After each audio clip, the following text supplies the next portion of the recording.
Dans la précédente vidéo, il était question d'identifier 3 erreurs dans la recette d'une boisson pré-workout qui était proposée par un créateur de contenu que voici. Et dans les commentaires, même si beaucoup de personnes n'ont pas participé, il y a Vanessa, salut Vané, qui a identifié quelques erreurs que j'ai trouvées plutôt pertinentes. La première erreur, et qui pour moi est la plus évidente, est la notion de quantité. Quelle quantité de sel, quelle quantité d'eau, quelle quantité de citron, quelle quantité de gingembre, quelle quantité de miel. On n'a pas trop la notion de quantité. Comme dans une recette de gâteau, par exemple, si un seul ingrédient est mal dosé, on peut se retrouver avec un gâteau complètement pas bon.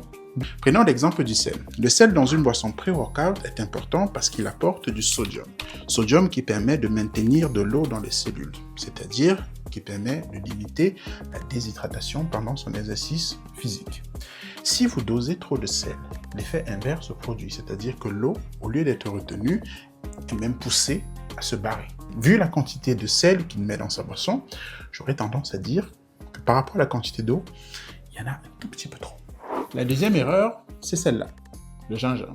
Pour bénéficier de tous ces actifs qui sont nécessaires pour améliorer la circulation sanguine, diminuer l'inflammation, des antioxydants, il faut à minima râper le gingembre ou le consommer entièrement. Dans sa vidéo, il découpe et il filtre, c'est-à-dire qu'il ne consomme même pas. Je l'avoue, il fait quand même l'effort d'écraser, entre guillemets, mais c'est pas suffisant. Il aurait pu, à la limite, chauffer un tout petit peu son eau, mais bon, pas sûr que ça fonctionne non plus. L'effet sera quand même limité. La troisième erreur, mais qui n'en est pas vraiment une, c'est que sa boisson est présentée comme étant une alternative au Monster. Soit.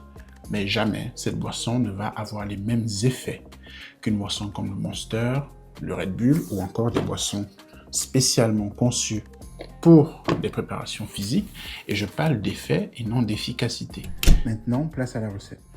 Pour 1 litre d'eau plate, j'aurai besoin d'à peu près 15 g de gingembre râpé, le jus de 2 citrons entiers. Pour ces 2 ingrédients, vous pouvez aller au-delà des quantités que je viens de donner. Attention aux aigreurs d'estomac, ça peut être très irritant.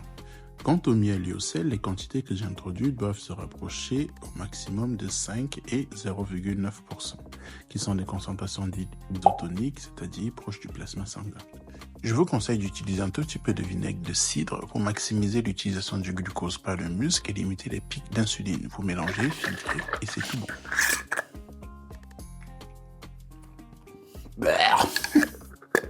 Dégueulasse. Et pour information, ce type de boisson n'a pas vocation à être bon, juste efficace.